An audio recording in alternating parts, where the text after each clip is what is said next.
대표님이 이때까지 광고회사도 운영을 하셨고 네네. 뭐 F&B도 크게 해보셨고 또 게스트하우스도 이게 정말 멋지게 운영을 하고 계신데 이때까지 하시면서 이 채널은 마케팅 효과가 가장 좋더라, 가장 효과가 좋은 마케팅 채널이라 이렇게 전략을 했을 때 매출 상승이 가장 도드라지게 나타났다 했던 뭐 이벤트나 그런 사례들 혹시 있을까요? 안녕하세요, 마코장입니다. 오늘 제가 부산에 출장을 와 있는데요, 캔버스 호스텔이라는 게스트하우스에서 제가 출장에 와서 묵었습니다. 여기서 묵다가 여기 캔버스 호스텔 대표님이랑 얘기를 나누다가 구독자분들도 장사만 하시다 보면 장사밖에 모를 수가 있는데 이렇게 게스트하우스는 어떻게 돌아가고 대표님이 특별한 혜택을 또 주실 수 있는 게 있는지 해서 이 자리를 만들었고요. 그럼 먼저 소개 한번 드리겠습니다. 대표님 소개 한번 해주시죠. 안녕하십니까. 저는 보온스페이스 대표 김형우입니다. 10년 전에 처음으로 게스트하우스를 운영을 했고요. 그리고 한 6년 정도 운영하다가 또 요식업을 좀 운영했습니다. 요식업 운영할 때도 연에 한 30억 정도 이렇게 매출을 이뤘고요. 그리고 이제 다시 숙박과 F&B가 결합된 숙박 운영회사를 만드는 보온스페이스를 만들어서 이번에 캔버스 호스텔을 운영하고 있습니다. 그러면 여기 캔버스 호스텔은 수익 구조를 어찌됐건 극대화시키는 게 또 이제 맞습니다. 사업에서의 핵심이잖아요. 네네네. 어떤 포인트들이 있을까요? 그 부분에서? 저희는 이제 싱글룸 구조로 이렇게 나눠진 객실들이 굉장히 많아요. 네네. 도미토리식으로 1, 2층 있는 침대들이 게스트하우스를 많이 하는데 좀 불편하다 저는 생각하거든요. 그래서 이제 개인 프라이빗한 공간들을 만들어서 그게 이제 저희가 75개가 있어요. 한 방에서 최대한의 이제 수익 구조를 만들 수 있는 걸 만들었고요. 1인 여행객들이 가장 많이 이용하시는 그런 공간이죠. 그리고 아무래도 이제 사이트별로 약간 사실 수수료가 달라요. 부킹닷컴, 아고다, 여기어때, 야놀자, 그리고 네이버, 그 다음에 에어비앤비 이런 식으로 다 다른데 그 수수료 구조가 다른 곳에서 최대한 어쨌든 같은 손님을 받더라도 수수료가 덜 드는 곳에서 많이 받을 수 있게 만드는 것도 또 중요하다고 생각해요. 그 채널 중에서 어디가 제일 수수료가 낮습니까?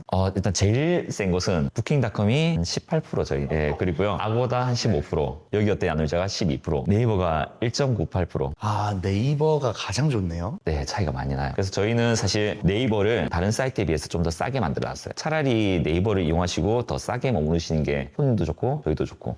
근데 사실 이게 외식업종도 배달의 민족 플랫폼 때문에 수수료로 말들이 많잖아요. 맞죠, 네. 숙박도 만만치는 않네요. 에어비앤비는 어떤가요? 에어비앤비는 굉장히 저렴한 편이에요. 3% 정도대에서. 그러면 사장님들을 위해서 네이버 예약 아니면 제일 좋습니다. 네. 다른 것들을 이용하는 네. 게 훨씬 낫겠네요. 그렇죠, 네. 제가 이게 부산에 내려와서 이렇게 보면서 오늘 또 평일이잖아요. 네네네. 평일이다 보니까 모텔들도 굉장히 가격 경쟁, 이게 그렇죠. 출혈 경쟁을 하는 있는 것처럼 네네. 보였어요. 서로 죽자 경쟁이죠. 네, 그래서 굉장히 퀄리티가 좋은 막 오션뷰 모텔인데도 네네네. 4만 원, 3만 원짜리가 네네. 굉장히 많더라고요. 네네네. 그것도 야놀자에 이게 그 실상은 생각보다 엄청난 출혈이 나고 그렇죠. 있겠네요. 사실 팔아서 아무 의미 없는 느낌도 있죠. 네, 대표님. 그러면 대표님이 이때까지 광고회사도 운영을 하셨고 네네. 뭐 F&B도 크게 해보셨고 또 게스트하우스도 이게 정말 멋지게 운영을 하고 계신데 이때까지 하시면서 이 채널은 마케팅 효과가 가장 좋더라, 가장 효과가 좋은 마케팅 채널이라 이렇게 전략을 했을 때 매출 상승이 가장 도드라지게 나타났다 했던 뭐 이벤트나 그런 사례들 혹시 있을까요? 뭔가 딱 한 채널만을 얘기하기는 참 어렵고요. 네네. 그게 경우가 좀 달랐던 것 같아요. 그래서 제가 옛날에 게스트하우스를 찾았을 때 그 당시에 캡슐룸이라고 제가 그 당시에 이제 이름을 처음으로 붙이면서 그 보통 이제 대만이나 일본 쪽에서 많이 했었던 거를 부산에 처음 들고 왔어요. 그때 여행의 미치다라는 채널에 떴는데 완전 난리가 난 거죠. 진짜 문의전화 끝없이 오는 정도로 이제 터졌었는데 그게 이제 인스타그램이었는데 사실 요즘 그런 경우는 많지는 않다고 생각하고요. 그럼 제가 또 밀키트 사업을 했었거든요. 양곱창 할 때. 근데 네이버 1위를 먹었어요. 이제 밀키트 쳤을 때 네이버 1위. 그러니까 엄청나게 팔렸죠. 그냥 밀키트라고 쳤을 때 네이버, 네이버 1위. 1위요? 네, 네이버 쇼핑 1위 있잖아요. 네네네. 그걸 먹었는데 그 주문이 엄청나게 들어왔어요. 네네. 근데 거기서 터진 게 뭐였냐면 유튜버 분이 이제 올려주셨는데 그게 터져갖고 난리가 났었죠. 그러니까 아까는 인스타그램에서 터졌고 이번 유튜버에서 터졌잖아요. 근데 또 한편으로 또 요식업 하면서는 플레이스에 대한 부분도 굉장히 저는 중요하다고 생각하거든요. 네네. 사실 플레이스를 무시를 할 수 없는 게 이 노출이 굉장히 많이 보이는 곳이기도 그렇죠. 하고 저는 근데 다만 이제 플레이스가 좀 비싸잖아요. 이제 경쟁이 계속 치열하다 보니까 맞아요. 비쌀 수밖에 없는 구조죠 사실. 네네. 근데 저는 해야 될 때가 있고 아닌 때가 있다 생각해요. 이게 사실 여름 같은 경우 몰릴 때는 플레이스를 상위 노출시켜서 예상 한 500만 원, 1000만 원 더 주더라도 매출이 그 이상 만들어지면 쓸 수 있는 범위가 정해져 있으니까 저는 만약에 대형업장이라면 진짜 여름에 그 그만한 효과는 분명히 있을 거다라고 생각하거든요. 그리고 2천만 원을 써서 2천만 원치 효율이 있었다 하면은 돈은 쌤쌤이지만 손님들이 방문했기 때문에 그 다음 단계가 또 생길 수가 있잖아요. 그러니까 그걸 손해라 보지 말고 플레이스가 제일 노출에 제일 크긴 큰 것 같아요. 이제 그쪽에서는. 외식업 마케팅 채널의 뭐 꽃이죠. 플레이스에 이제 상단 노출을 하는데 결국에 각각 비용이 다 들어가는데 이거를 이 비용을 투여해서 나오는 값을 계산했을 때 성수기 때 뭐 500만 원, 1000만 원이 들더라도 그 이상이 뽑힌다면 무조건 안 해야죠. 할 이유가 없는 맞죠. 거죠. 그럼 비수기 때는 안 하셨었나요? 플레이스는? 비수기 때는 이제 그 로컬 손님들한테 집중을 좀 잘. 근데 이게 정확하게 맞는 것 같아요. 네. 근데 보통 자영업자분들이 거꾸로 하세요. 이제 손님이 안 오시고 답답하니까 그제서야 이 플레이스나 그런 거 하시고 성수기 때는 보니까. 원래 장사가 되니까 네. 이게 빼고 이게 거꾸로 하시는데 이거에 대해서는 어떻게 생각하십니까? 숙박도 마찬가지고 특히 이제 부산이라는 지역은 이 시기가 확실하게 구분이 되거든요. 이제 성수기, 비수기와 비수기가. 성수기가. 네, 그렇죠. 완전 구분이 되는데 이 비수기 때 너무 마음 급하게 있는 것보다는 이때는 조금 더 지금까지 부족했던 점들을 좀 더 다진다 생각하고 뭐에서 맛이 부족했다면 맛에 대해서 좀 더 연구하고 이 안에 부족했던 점들을 좀 케어해가면서 오신 분들한테 좀 진짜 잘하고 그리고 성수기 때는 저는 투자를 하셔도 되지 않나 그리고 대부분 광고비를 좀 많이 아까워하시는 경우도 있어요. 사실 저는 좀 광고비를 광고회사 해봤으니까 또 쓸 때는 쓰는 편이었는데 저도 한 4천만 원 한 달 쓴 적도 있고 뭐 이렇게 저는 그래 생각해요. 사람들이 공사할 때 처음에는 엄청 돈을 써서 많이 하잖아요. 근데 초반 공사하는 것만큼 저는 사실 그 공사비라 생각하고 광고비를 빼놔야 된다 생각하거든요. 그래야지 투자가 일어나고 뭔가 불을 딱 붙일 수 있는 그 계기가 되는데 공사는 실컷 다 해놓고 그때부터 이제 광고비 쓰는 게 뭐 30만 원, 50만 원 좀 아까워하는 경향이 좀 많아요. 그럼 이거를 뭐 좀만 깎아주세요 아니면 뭐 해주세요. 근데 그런 문제가 아니라 아까 말했던 공사비라 생각해서 처음에 좀 불 지피는 경우로 쓰면 조금 더 초반에 자리 잡는데 좀 도움이 되지 않나 생각이 들어요. 맞아요. 결국에 그 공사 단계부터 기획부터 전략부터 그것도 잘 짜여야겠지만 맞아요. 네. 결국에 핵심이 거기에 불이 붙는 건데 불이 붙을 만한 그거는 한번 해보긴 해봐야 되는데 또 그 뒤에 쓰는 광고비는 아까워하시는 경향들이 많은데 사실 이제 광고의 효율을 못 봐서 그렇다라고 아니면 광고를 했는데 되는지 안 되는지 모르겠다라는 분들이 많으시잖아요. 네네. 그래서 아까 말씀드렸듯이 조금 더 이제 뭐 때가 왔을 때 광고의 방법은 딱 정해져 있죠. 플레이스, 인스타그램, 뭐 유튜브 뭐 이런 식으로 정해져 있지만 언제 적재적소에 네. 잘 쓰는 그리고 그 결을 좀 잡아주셔야 된다 생각해요. 광고주님이 광고를 하시더라도 광고 회사나 아니면 초대하는 뭐 체험단이나 그런 분들한테 나는 이런 것들에 대한 아이덴티티를 좀 표현하고 싶어요라고 결을 좀 잡아줘야지 이 하시는 분들도 이거에 대한 뒤충적 조명을 할 수 있지. 와셨다 드셔보고 가세요 이렇게 해버리는 순간 이건 사실 산으로 가는 경우가 많기 때문에 그거는 또 광고주님이 돈만 썼다고 되는 게 아니라 좀 이렇게 신경을 쓰셔야 된다라고 저는 생각해요. 결국에 같은 그 리뷰든 뭐 블로그 글이든 그런 것들도 결이 이제 한 결로 맞아야지 브랜드 아이덴티티가 생기고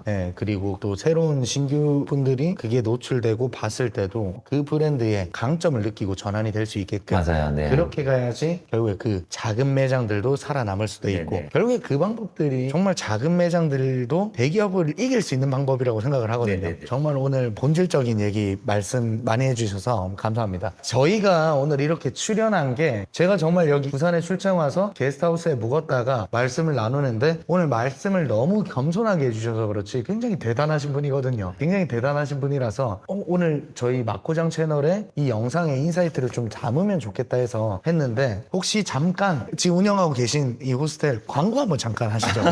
네네. 저희 호스텔은 한 단어로 얘기하면 가성비가 굉장히 좋으면서 편안하게 쉬어갈 수 있는 공간이라고 생각해요. 호텔과 게스트하우스 그 중간에 어딘가에 위치해 있다라는 표현이 제일 좋을 것 같아요. 호텔도 아니고 게스트도 아니고 애매하진 않아요. 근데 이 중간 어딘가에 따뜻하게 자리 잡은 캔버스 호스텔이 있다는 걸 좀 기억해 주시면 좋겠고요. 저희 홈페이지 들어가시면 굉장히 표현이 잘 돼 있습니다. 한번 보시고 오시면 제가 잘 웰컴하겠습니다. 그리고 제가 여기 들어왔을 때 깜짝 놀란 게 여기가 규모가 막 엄청나게 크고 그런 공간은 아닌데 로비를 엄청 넓게 빼셨더라고요. 네. 이렇게 한 이유가 있으신가요? 저는 타이트한 걸 좀 좋아하진 않아요. 약간 여백에 있는 그 미를 좀 좋아하고 약간 사람들 간의 편안함 공간, 너무 붙어서 숨 막히는 공간보다는 그런 걸 좀 원했고요. 그리고 저희 이제 캔버스 호스텔이라는 이름처럼 사실은 하얀 모습에 뭔가 하나의 풀들과 뭐 이런 이제 테이블들의 이제 색상 그리고 바닥 이런 것들의 좀 공간적 미를 저는 좀 추구한 것 같아요. 그래서 이게 1층이 딱 들어오자마자 이렇게 빼 있다 보니까 엄청 이 공간의 가치가 올라간 네. 게스트하우스에 왔지만 뭔가 그래도 삼성 2성급 호텔에 온 듯한 뭐 그런 네. 느낌이 좀 네, 나서 네, 네, 네. 너무 좋더라고요. 네. 이것도 그런 좀 전략이 있으셨던 맞습니다. 거군요. 네. 그리고 이제 호텔 로비 같은 경우는 사실 편하게 쉬기 좀 부담스러운 느낌이 좀 있잖아요. 근데 이제 저희 공간은 손님들이 편하게 앉아서 노트북을 할 수도 있고 그냥 커피 한 잔 저희 있는 커피 머신에 커피를 마실 수도 있고 조금 더 이제 체크아웃 하면서 앉았다가 갈 수도 있는 약간 그런 공간으로 좀 기획을 해서 편하게 이용하신 것 같아요. 혹시 그러면 이 영상을 보시고 뭐 예약하신 분들은 뭐 혜택 같은 거 주실 수 있으신 거 없으십니까? 사실 혜택은 이제 손님들한테 제일 좋은 거는 돈이죠. 가격이죠, 사실은.